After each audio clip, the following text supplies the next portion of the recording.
Hey, welcome to Continuous Miracle Radio, right here on WGLM 106.3.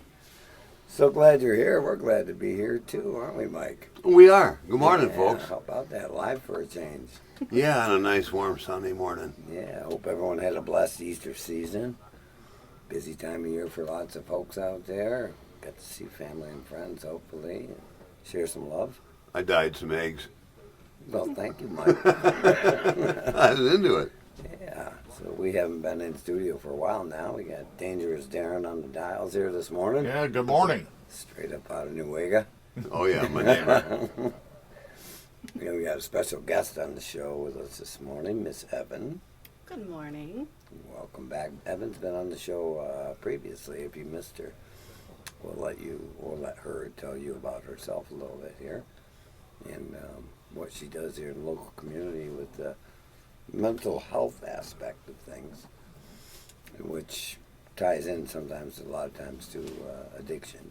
So, and then how she helps people get moving their lives in a different direction here locally. So. Yeah. For those of you who don't know, Evan is also my daughter. So this was like bring your daughter to work day. So anyway, I had some questions for her about some things that she's learned lately in her practice. Is it my turn, boss? Yeah, sure, Mike. Go ahead. Okay. I know you've got questions. Oh yeah. Well, it has to do with mental health professionals and people that work in AA aren't supposed to talk, and we don't. But we're working on a lot of the same stuff with people, trying to help people with addiction or alcohol issues get better. And I wanted to ask a few questions about how she helps that process along, without having direct connection with the recovery community per se.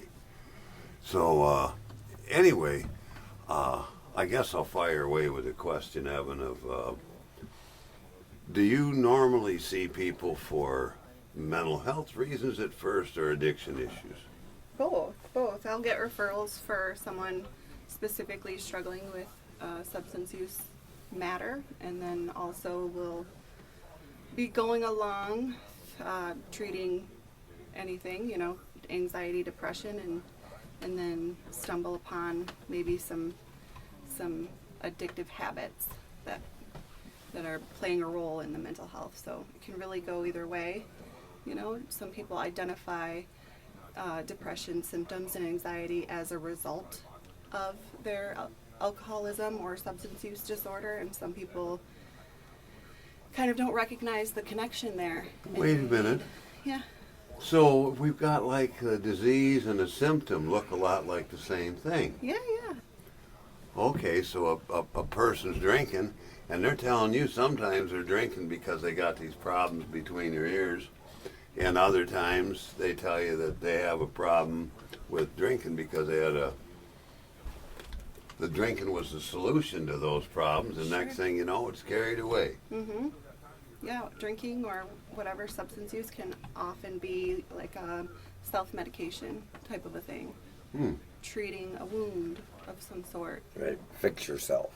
Mm-hmm. Yeah, it doesn't work very well. Yeah, I need to take the edge off. A wound. So yeah. Wait a minute. So if I cut myself in the leg with a big knife and I was bleeding profusely, I know enough that, vein, arteries cut, I should be at the emergency room. Sure. But some people have mental health issues that are as traumatic as much of a wound as that, yet they try to fix it themselves with a jug or over the counter or something. Pour some alcohol on it. Oh, Who'd have Never thought? heard that before. No, but it's important that the reason we're talking about the mental health aspect today, and we have a professional on with us today, Miss Emma and Evan, excuse me, and for us to identify some of that stuff as a layman, we needed to learn what we were looking for. You know, if someone had a mental problem, or we might encounter a lot of folks with substance abuse problems, which after some work maybe make some discoveries that there's a mental problem in there, and then that's where you come in. And I know you're highly educated. What is your educational background on that? I have a master's degree in social work, Okay. and then I also have some certifications, like certified drug and alcohol, advanced drug and alcohol, so CAADC. Right. So you have to, it's like continuing education once you become a social worker, right? Yes, yep. Continue. And continue based on whatever you're credentialed in. You have to continue to get certifications and credits to maintain. A practice. Yeah. Yeah, a mental health practice. Right. So Yeah. in the local community, though, you're, I mean, you encounter quite a few folks, correct? Am I Yes, correct? yes. Okay. I'll get referrals from our CMH, or I'll get referrals from a clinic, like a doctor's office, where PCPs identify that there's, you know, issues with anxiety, issues with depression, or substance use, and here's a referral to see Evan, see if you two can come up with maybe some underlying issues for anxiety before we resort to medications, for example. Sure. Well, we were speaking before the show, and I know right now, well, you mentioned you weren't accepting any new clients. Right. So Very you are full. full and busy. Yes. Yeah. So this is a, I'm just trying to impress the importance. There's a lot of people out there that need a lot of help right now. Oh yeah. And it seems more so than maybe what we realized previously, right? So much, and I think a lot of it is, you know, still reeling from the effects of COVID. I agree with that. Mhm. I've seen some really negative consequences for folks Of all as a ages. result of the COVID, and just, you know, how it all developed and how people came through that period in their lives. So, It's a really tricky part because we were isolating, and we needed to isolate, mhm. and Yeah. that's a barrier for a lot of people's recovery and their mental health. So we're seeing a lot of residual effects from that, and what people chose to do to spend their time versus when they could go to work and when they didn't have to kind of Right. shelter in place. So, and that's a big part in, you know, figuring out ways to reintegrate people and ourselves, right, and back into the mix of things, gaining connections, and developing rituals that make you feel good, that make you feel like, hey, I completed something today. I'm functioning. I'm a functioning human again. Right. After all of that. I did something. Yes, it really does check off like a little dopamine, serotonin blast, and Well, I would like to interject a small thing here. In AA or NA, we talk about when a person first gets to recovery, we like them to do 90 meetings in 90 days. But it has to do a lot with, it's like reprogramming a person's routines. yes, Much the same as you, what did you use the word for? rituals. Ritual, okay. We sort of call it routines. A lot of people think that it's a cult over there in AA because we do these rituals like pray on a regular basis. And some people might call it that, but it's just a way of life for us. And if you don't learn that, you have a lot of trouble with this addiction and alcoholism issue because you have trouble being honest with yourself. Yeah, and I think therapy can play a huge role in that as well, because we show up in all of our spaces kind of masking, right? Oh, yeah, So I get it. we have to show this type of, we've got it under control, I'm strong, you know, pull ourselves up by our bootstraps. I'm a man, I can handle this. Yeah, You're right. I don't need to, you know. And so therapy, I think, is really important in being able to help you unmask so that you can really get to the things, really get to the bottom of what's aching, what the wound is. So, can I touch upon that wound thing? When you're talking about COVID, and if I'd had a wound that was festering since COVID, that's been like 4 years now, Yeah. I might have a chance of gangrene or needing some of that amputated if it was what I could see as an open wound. But you're talking about being hurt emotionally as a wound that needs healing. Mm-hmm. Well, I've heard a guy say that almost everything that has to do with that, the root cause of all addiction, at the root of it, is some kind of trauma, wound, hurt, injury that needs to be addressed. Yeah. And if I address them by myself, I don't have professional help, there's a good chance I'm going at it a little bit wrong. Maybe, yeah. Could be. There's some people are, raised in a culture where it's okay to talk about your feelings and cope with feelings. Yeah, your environment has a lot to do with how you adjust or don't Yeah. adjust to situations in your life. Absolutely. Some You know, people are much more resilient. true.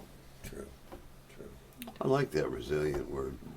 Somewhere I read that recovery is resiliency, building resiliency. Similar to what you said, learning to deal with those events in a healthy way. Mm-hmm. And they need to be addressed, otherwise that wound will fester, correct? Yeah. You know, from a professional standpoint. Mm-hmm. It's never going to heal. Yeah, we have to learn I think it's really important for people to learn their body cues and be able to develop that mindfulness and that introspection to really get to the bottom of it. And I think that's where therapy comes in. And then, Agreed. yeah. Agreed, yeah. And I think AA and lots of community supports can be a piece of the puzzle to help continue to build connections and Supplement. supplement, yeah. Yeah.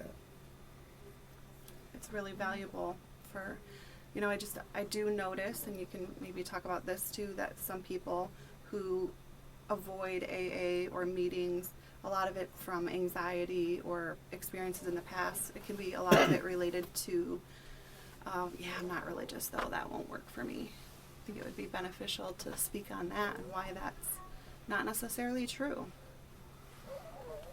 Well, I'm glad you mentioned it that way, Evan, because when they... Are you? Well, yeah, because when I first got to AA, I thought them crazy F's were talking about religion. And they said, no, we're not talking about religion. We're talking about stuff that's universal about people's human nature. About Universal laws. Yeah, universal Yes. laws about I really stuff. like that Well, approach. in a lot of religions, the people that believe in the religions think that they were the originators of this spiritual laws, and that is the final word on it. And in AA, we talk about, no, it's a spiritual program. You can use any religion or style of that you want, but it's a spiritual, which is how you actually treat people. Mm-hmm. Huh. What are you doing waving at us, Darren? I am waving at you. Okay. I thought you were getting me to calm down. That was only one finger, Mike. That's not a wave. Oh, it's that other one. Okay. No, I didn't even do that either. Oh. That's early. Maybe we could talk about you seeing some things Yeah. there. No, it's spiritual. Well, no. The spiritual aspect, well, that guy's my sponsor. He knows a lot more about it, how it happened to me. But it had to do with, it was how I was acting out and treating other people was really an example of my spirituality. Not whether I could put my hands together and say all the ritual about a religion. It was whether I was actually living the part of doing love and tolerance, they tell us is our code. And that's embedded in almost every religion, that they preach love and tolerance. But if I'm not acting in that manner, I'm just giving words or mouth to that. My spirituality is nothing to back it up. The proof's in the pudding, or however you want to say that today. Yeah, it's pretty readily identifiable. Yeah, and for us, in our book, it tells us our prayers about looking at our behavior on a daily basis. At the end of the day, how did you do? At the start of the day, what am I going to try to do with this? And did I measure up to that yardstick of God?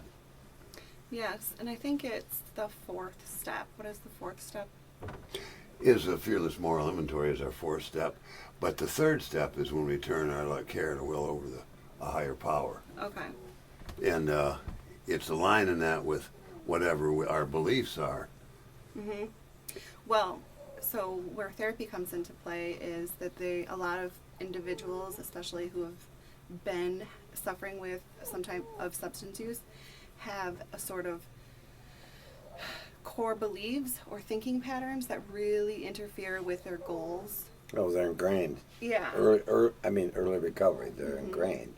Yeah. And some of that stuff has to be rooted out Yeah. and maybe examined, and it's not useful. We need to discard it and try something different. Right.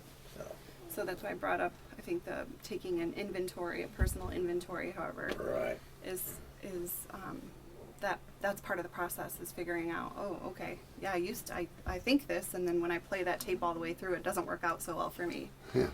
So when I got to AA, I could take an inventory of him or you, but I couldn't take one of myself. Well, yeah, I could take we have that Is a that lot. the guidance and direction piece? Speaking of that, Darren's offering some now. Look, like he's using both hands and all his fingers. Yeah, okay, shut up, Mike. So we're gonna take a quick break here. Thank you so much for being with us on Continuous Miracle Radio. So we'll come back and continue our conversation with Evan on her work within the mental health community and how she's helping people heal. What a wonderful discussion to have. Come on back and join us right after these brief messages. Somewhere in here, I'd like to touch on the overlapping aspect of people getting honest. It's a whole, Can you hear me okay? Yeah. Not too loud. it's a No, whole you're core of sounding what good. we're doing, but normally.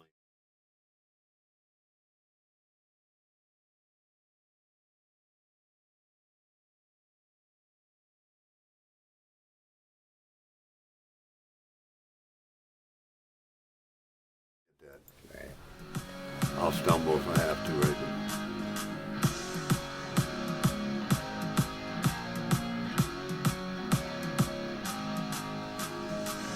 Hey, Scott here, back with you on Continuous Miracle Radio. Thank you so much for being with us here on this wonderful Sunday morning. And prior to the break, we were talking with Evan and Mike here a little bit. Mike wanted to touch base. I was kind of circling around towards the how people become more honest, when they come into the recovery program, and how a mental health counselor professional can help guide them towards some self-honesty.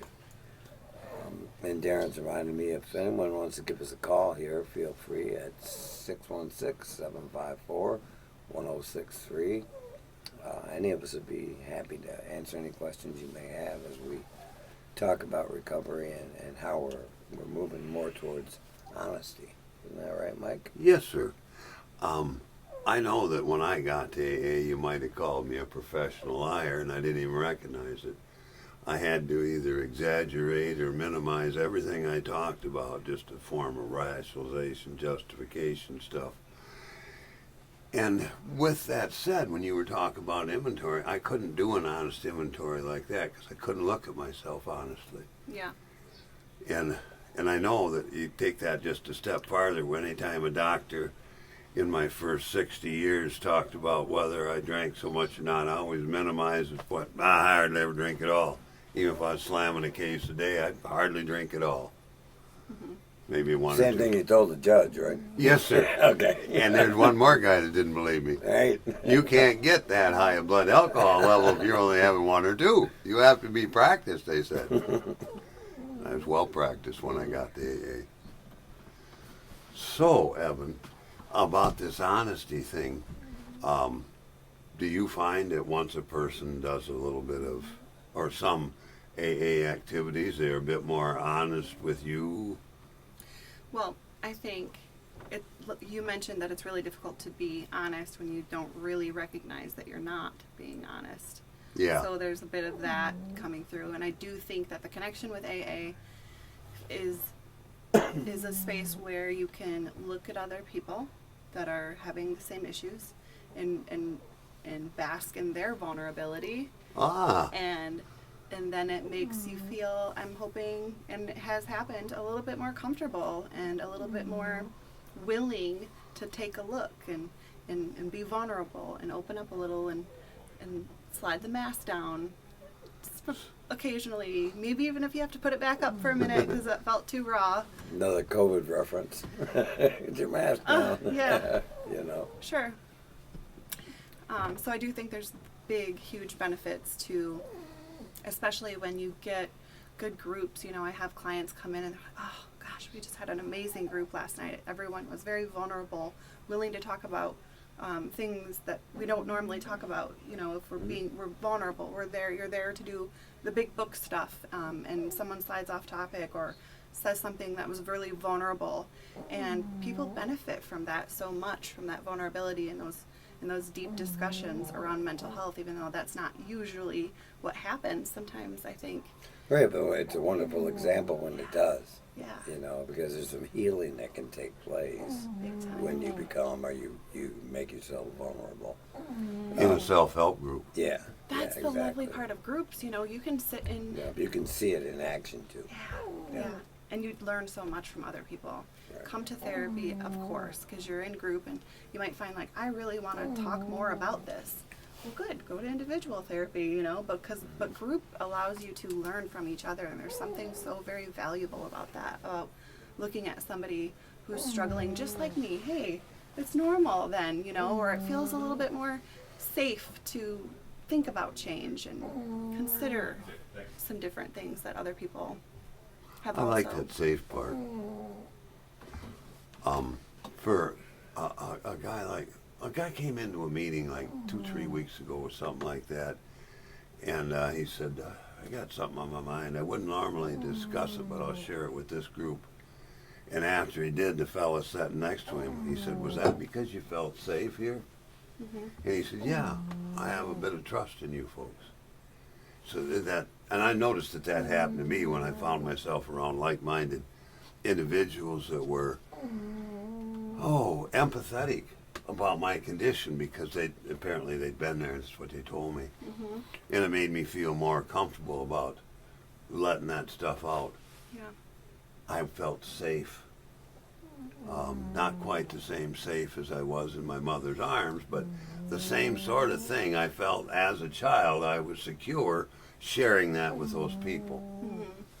And what a moment when something like that happens. You might call it a breakthrough for a guy like, yeah. So we get him to that point, and then he hasn't shut up since.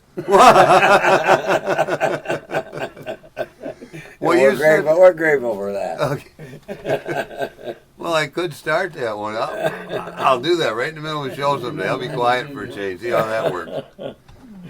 No, we're having some fun with this. I'm having a lot of fun with it. So as you had mentioned, Evan, like an influx of, I guess call them clients, right? That was a reference? Okay.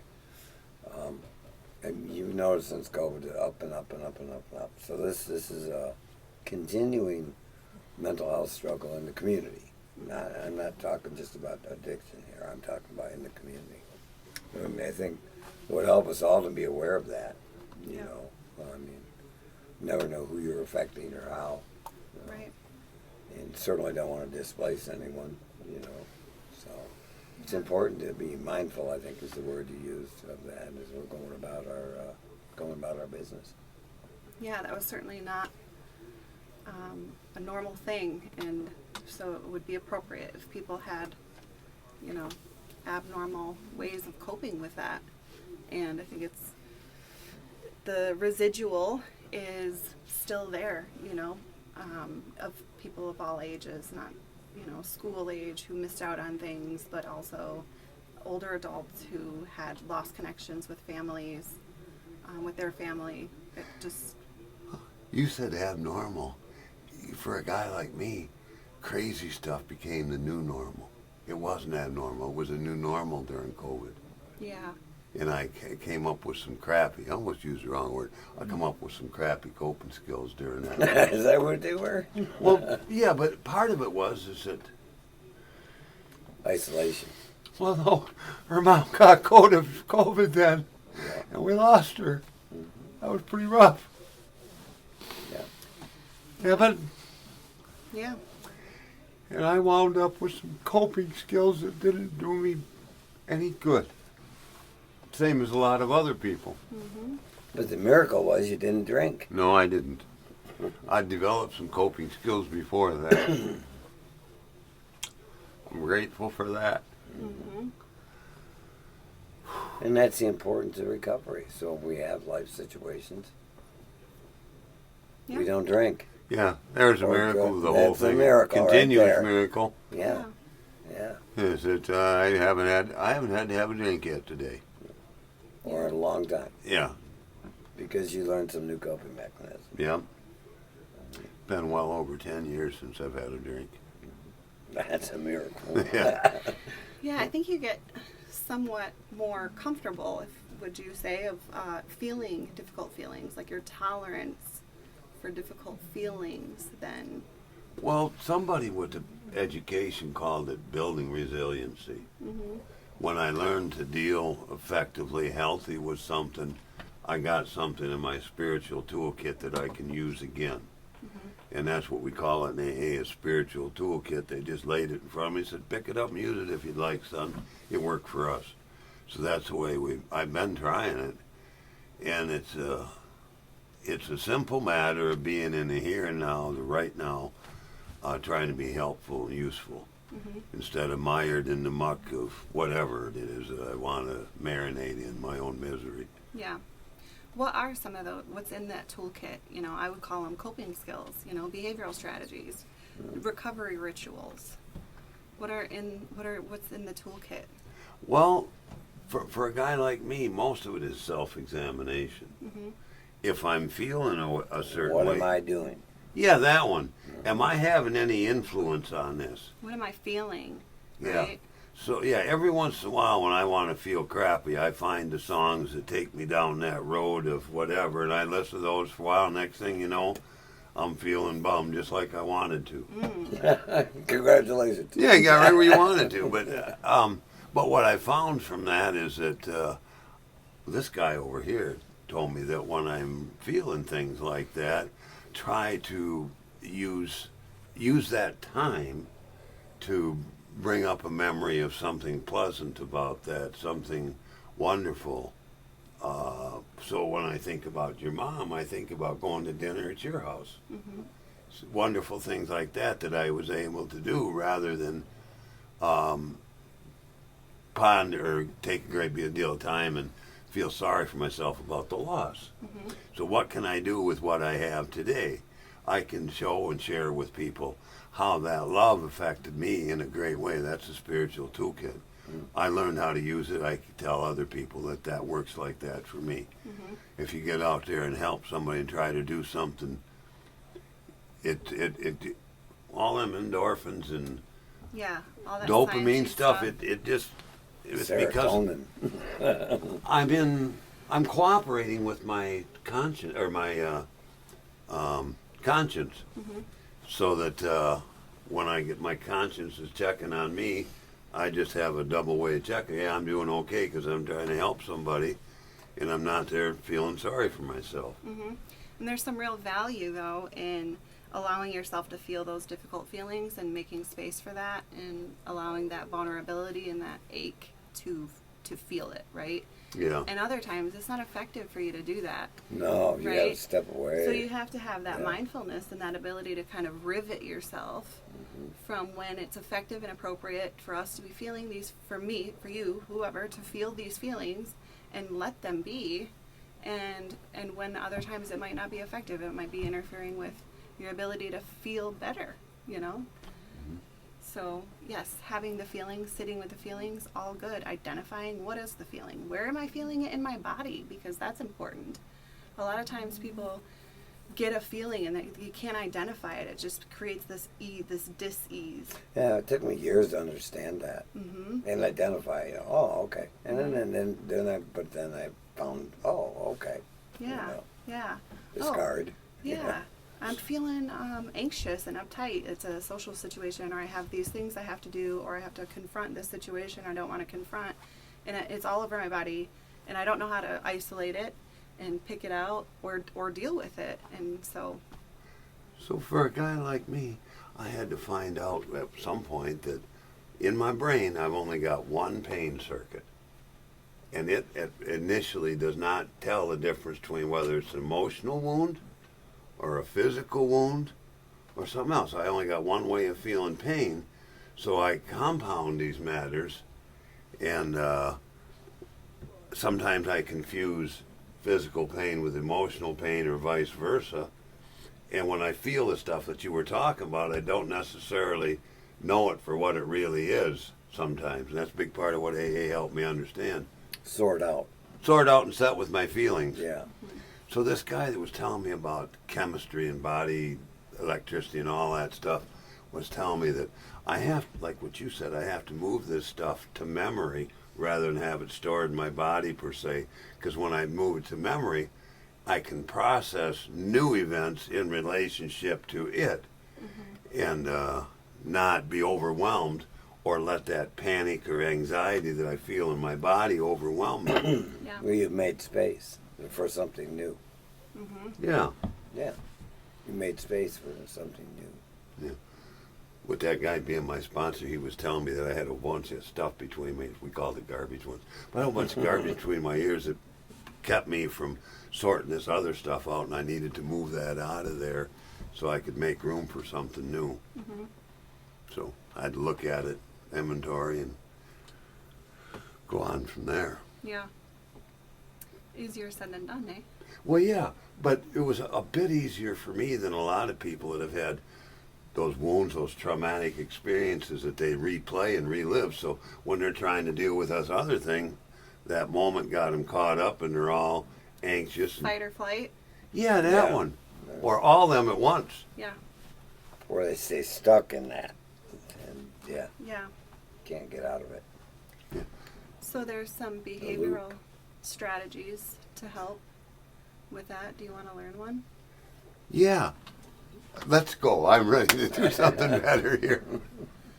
Okay, there's one because so you have your vagus nerve, right? And Yep. and you have the system in your body that connects sort of like physical sensations and your emotions. So your sympathetic nervous system is the one that, you know, when your heart starts racing, you're anxious and your palms start sweating. How do we access that part of our body to help us regulate? Right? There's a bunch of different ways, but I have this one specific tool that is really, really appreciated, and it's called box breathing. Do we have time, or should we do it after the break? How long is it going to take? Oh, like 30 seconds, maybe a minute. Yeah, that's fine. You got You may plenty have of to time. finish the explanation later, but go for You it. got Okay. plenty of time. Say breathing. Yes, Go it ahead. is breathing. Yeah. So if you go to, we might, Technique. yeah, okay, so it's square breathing, and I'll do a 4 count, okay? So I'm going to put my finger, and I'm going to move it into a square, and you're going to follow with your breath. Are you ready? Okay. Okay, so you're going to go in for 4. I'm going to explain it first. In for 4, you're going to hold at the top of your breath, and then you're going to go hold for 4, and then you're going to go breathe out for 4, and hold for 4 at the bottom of your breath, Okay. and then just repeat it. In for 4, hold for 4, out for 4, hold for 4. Okay, ready? It's complicated, but I'm going to try. All right, ready? Okay, So fine. breathe in, 2, 3, 4, hold, 2, 3, 4, out, 2, 3, 4, hold, 2, 3, 4, in, 2, 3, 4, hold, 2, 3, 4. So this really does help you relax. In fact, I'm creating these signs to put all over the clinic's office, because you ever go to the doctor and your blood pressure is super high and they're like, okay, hold on, just take some breaths. Wait a Call minute, that talk to white this coat- guy about white that. coat Yes. syndrome. Yeah. Yes, yes. But it, even like pulmonologists give this exercise to help with airway ease. I mean, there's a million. They learn it in the CIA to help cope with like life or death situations. That's how Right. serious of a skill this I is, know, and how I know. effective it can be. I got swatted, folks. We got to go to a break. First time today? First time we're going to a break today on my account. I but may even I've been swatted. Yeah. more than once, boss. Today, All right, first we're going to time. come Yeah. back with Evan right here after this break. And thank you so much for being with us here on Continuous Miracle Radio. We're going to learn a few more tricks. Yeah. All right, come on back and join us. Thanks. So that one's really cool because you can do it when you're talking or when you're in a situation and you don't want people to know that you're nervous or anxious or upset, and you can just kind of do it quietly in your. So there's multiple parasympathetic systems within us that are affected.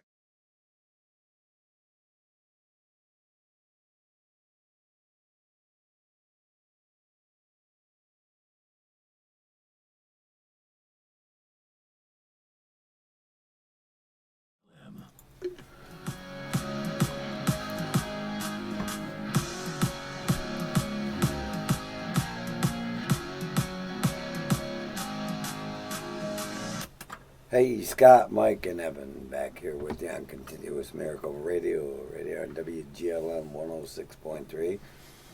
Quick shout out to our sponsors, the MAC and Guiding Light Mission. Thanks so much, folks, for being part of the program and encouraging the wellness of the community, you know. And that's what we're here talking a little bit about today is the mental health aspect of things with clinician Evan. Evan. I already knew that part. And she's so knowledgeable about so many different aspects and has tools that she can make available to the general public. And she just did a box breathing thing with Mike. Not that he paid close attention, but No, she tried. No, but she tried. But the look on Mike's face was one of astonishment. Yeah. He was like, what are we doing? And that is the way that a lot of people look It's when true, I it's introduce true. Yeah, I these know. types of That's things. the humorous part That's of it. the way I felt when I learned them too. Like, this is a bunch of mumbo jumbo, like Yeah. focus stuff. But and then it actually works and you feel good and you're like, maybe I'll do that again. Is it because That's sort of what it's- happens in AA. Yeah. Yeah, is it exactly. because it's something different and it actually works and you feel better about things? Sure, it could be Okay. because it's something different. Sure, but I mean, it does create that mindfulness, that connection between your body and your emotions, and that's really important when you're going through difficult things. You're feeling urges, you're feeling triggers, you're feeling big emotions of whatever kind. So there's lots of different ways. And she's talking about, well, any aspect of life, but we're talking about early recovery, folks, too, because your emotions and your responses to life are all over the place. Yeah, you have a very low tolerance for difficult emotions when Right, you're early on right. recovery. Lots So of you offer vulnerability. some of these simple techniques that people can utilize to try and get them through some of those more difficult periods, right? Right. I offer a list of them. I didn't come up with them, No, they're out no, there. There's no. yoga, Tai Chi, but people have to figure out what works for them and what feels like it fits. So some people go bike riding, some people like to go for walks, Yeah. and some people like to go fishing. There's many different ways. The box breathing is like a kind of a distress tolerance skill, like something you need in the moment right now. Whereas the Tai Chi and the yoga, like you're upset, you're not going to go do some yoga or whatever. You're having an urge, maybe you will, but the point of doing these rituals, as I call them, these behavioral strategies, is that you decrease your sensitivity to difficult emotions. So you don't have to always be in fight or, get to that fight or You're flight mode. lessening your occurrence level. Yes, it's like a arsenal that you're using to defend against really big. So let me put this a little differently. When I first got to AA, everything was trigger for me. Any day that ended in Y was a trigger. Breathing. Breathing was a trigger. So I needed a whole bunch of coping skills, and as time went on, I was able to find out that being in touch with my feelings, a lot of that stuff was going on, and I just needed to settle myself down for a moment, and different techniques like what you were saying helped me in those moments. But I just wanted to make clear that for a guy like me, everything was a trigger. So I needed like a million coping skills, and that's not quite the way you do it. You use coping skills for specific moments, times. Try doing one thing. Yeah, Yeah. don't drink and do one thing. Yeah. Some people will find themselves feeling really, really aggressive, really angry, right?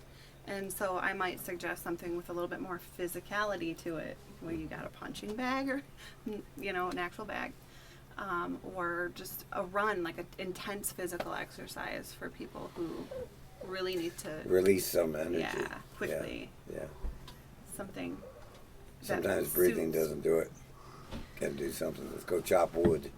Yeah, carry water, chop wood, build a fire. There you go. Yeah, all of these things are practices in mindfulness. So in AA, it's an action-oriented program. There's always some action to do to deal with a situation. It's just a question of matching the action to the situation. But then this guy, he compounds the problem and he says, well, sometimes doing nothing is doing something. That's a fact. They always got those caveats. But anyway, but I needed to at least practice those and try something different to see if I got different results. Because what I'd been doing before that was like a dead end for anything, and I couldn't figure out why. So in the process of doing some different things, I figured out a why here and a why there for some minor matters. Yeah, and how do you figure things out, right? How do you do that? You have Well, to by trying. Yeah, and observing. Yeah. Or try. Is that why Like you tell me- mentioned Tai Chi. I mean, I'm not familiar with Tai Chi. I know a little bit of martial arts, but I'm not familiar with Tai Chi. And I would have to go and actually be instructed to learn about Tai Chi and how it applies to something that could physically benefit me, right? Mm-hmm. Yeah. Yes, it is requiring you to observe your body, observe the challenges associated with it. You're paving when you learn something new, you're paving new pathways in your brain, right? Neural pathways. And those can be beneficial for other things that you want to do later that are healthy.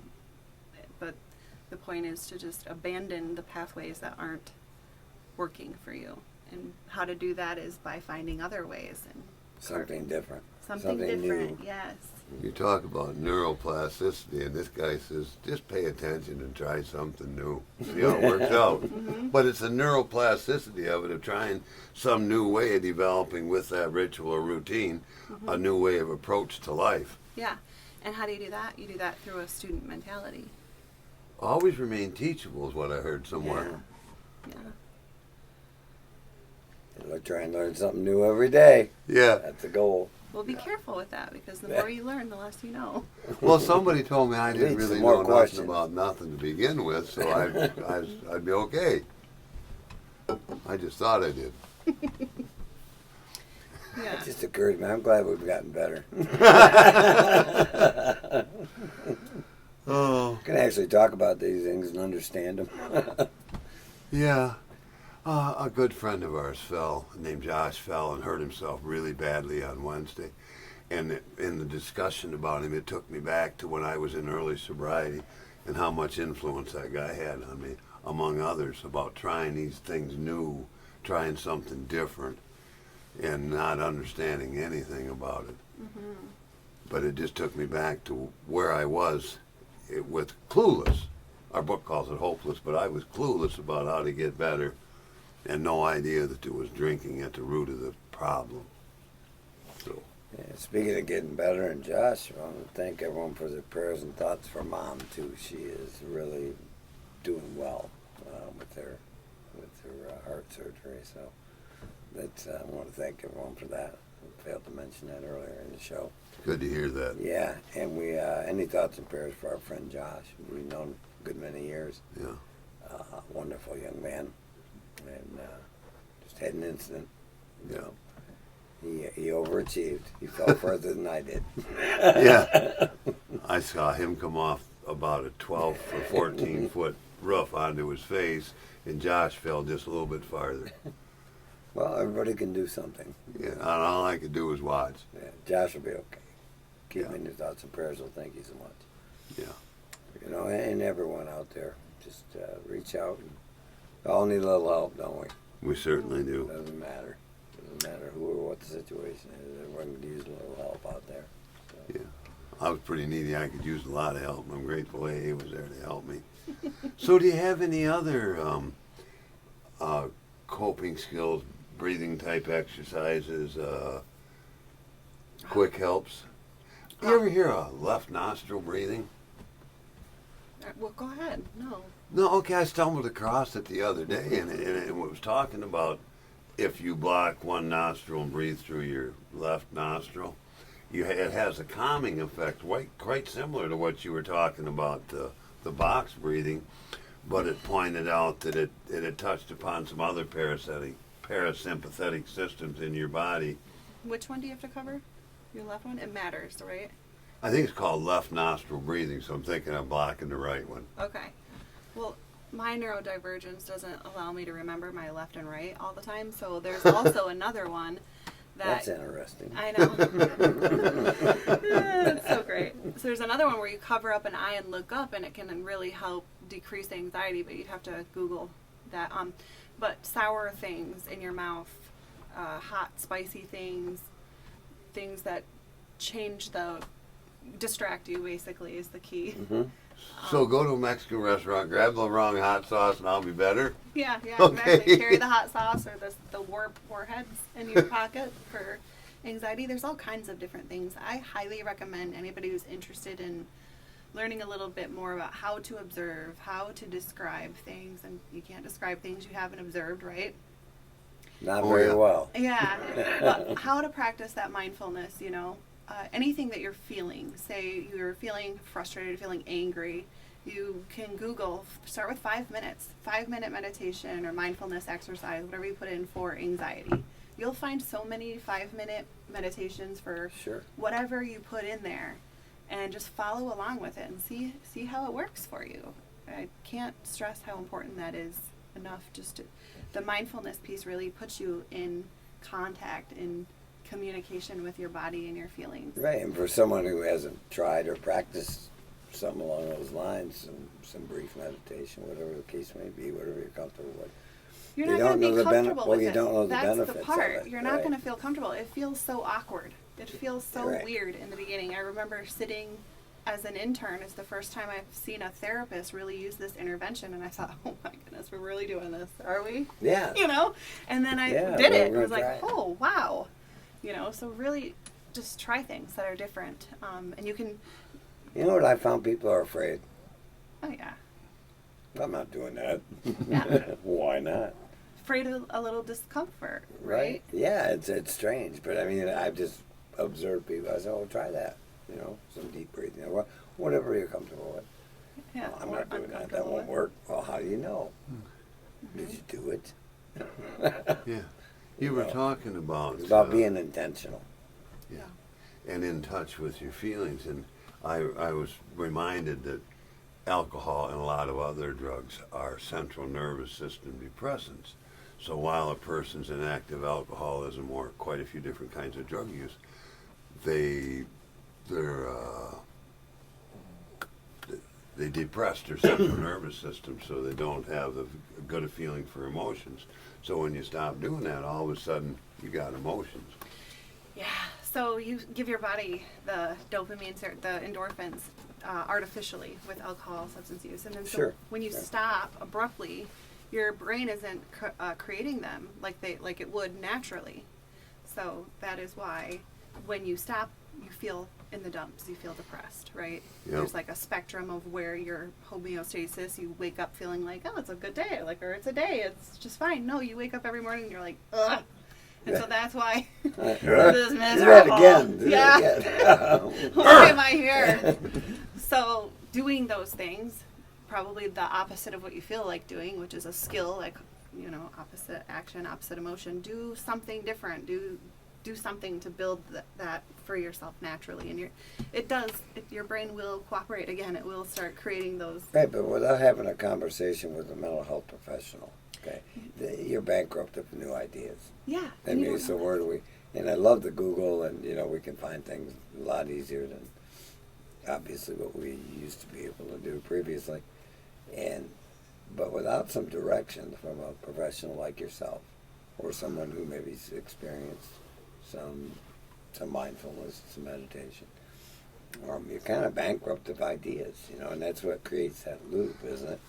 I wasn't bankrupt of ideas, but I was Oh, bankrupt yes, of you good were. ideas. Yeah. Good ideas I was bankrupt of. I was reading this thing about The well had supplements. run dry. Some supplement that they're selling online to help with addiction, right? And it said therapy never, you go through all this addiction stuff and they never tell you that your brain is actually chemically wired to keep you in substance abuse. And I thought, yes, we do tell you that in therapy. Yeah, over and over again. Yeah, it's a thing that happens, and hopefully your addiction counselor is sharing those things, because that's important to know that there's a light at the end of the tunnel. It will get better. Yeah, knowledge is power. Knowledge is power. It really is. And then utilizing that knowledge to good purpose is the kicker. What am I going to do now? Okay, now that I have this new information and I've got a solution, am I going to try it? Yeah. Am I willing? And that's a yes or no question. Or maybe in a minute we'll be willing next time we meet, or, because it's a process that takes. At first, I was willing to try that stuff half-edly and then blame the process for not working because I didn't really try it right. Right. That's what Well, I he was. had a built-in blame thrower. Yeah. I was good at using it. A blame thrower. A blame thrower, I yeah. All right. You guys usually, I got my blame thrower over here. Not my fault. Well, not only did that guy have a blame thrower, but he told me how to use the awfulizer. When I'm throwing the blame around, make it worse than what it is. Yeah, kick on the awfulizer when they're in the middle of it. We call that a catastrophic thinking pattern. All right, I knew there was a big word for being a DF. It's not very productive. It took a licensed professional for us to identify that. Catastrophic. Everything was a crisis when I got to AA. Yeah. And if it wasn't, I could catastrophize it Right. in a Light it moment. on fire, see what happens. Yeah. Oh my goodness, the things we get to learn. I'm glad I had an opportunity to hear about a few more coping skills because I don't have enough. Life is lifing towards me all the time. That breathing one's going to come in handy for you. Mark my words. I'm having trouble counting to 4, let alone do it 4 times in a row, but I'll see what I can do. Work with what you got. Count sir. to 3. Okay. Can't you see that 3-sided box just a looping around? That's going to Make be it awesome. a triangle. I'll be stuck full of air or something like that. I won't remember. Hello? Hello? Okay, I'll report back, folks. I'm working with what I got, and at times it ain't quite a lot, but we'll see what we can do. We're going to get you through it. Okay. Hey, we want to thank you all for joining us here today on Continuous Miracle Radio with Evan, and thank you so much for coming in here. Thanks for having me. It's fun. Yeah, it's always a treat to have you in here. Thanks. You help make sense of our morning. And not only that, but the information that we're putting out here is critical for folks who don't have access to a professional like yourself, and now maybe has some new tools that they can use, maybe to check their own mindfulness. Yeah. And maybe make it a better day. Mike, what do you got? Anything over there? I ain't got a lot, but I'm hoping I can get Evan to make a prime rib one of these days. That's where I'm thinking. That's about right for Mike. So come on back and join us here on Continuous Miracle Radio. Next week we'll have a special guest on, and we're looking forward to that. We hope you are too. Dangerous Darren, thanks for being with us today and being on the dials. Thanks for being with us here, and we'll see y'all next week. I got 4 people lined up for interviews, but none of them agreed to next Sunday yet. I'm working on it. One thing. Thanks, Evan. That was